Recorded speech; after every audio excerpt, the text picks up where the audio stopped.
Hey, what's up everyone, welcome back to another video. So guys, in this video I'm going to show you how to fix keyboard lag issue on iOS 15.2 on iPhone or iPad. So guys, if you have the lagging issue on your keyboard and iPhone or iPad, I'm going to show you guys how you can fix that problem.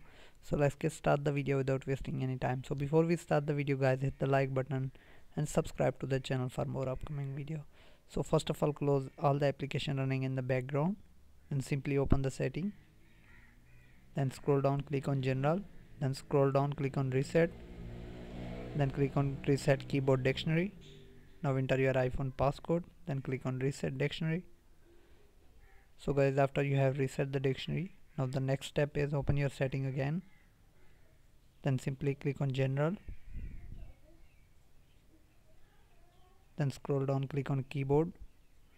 Then guys, make sure that predictive is turned off, so you need to turn off the predictive right here.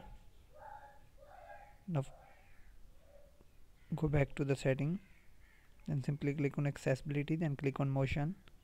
Now click on reduce motion. Now guys, close the setting. Now after this guys, your problem will be solved. So if you have same problem, you can simply go to the setting, then make sure that you have updated the software. So if you haven't, you can just update your iPhone to the new version. So thanks for watching guys, see you in the next video.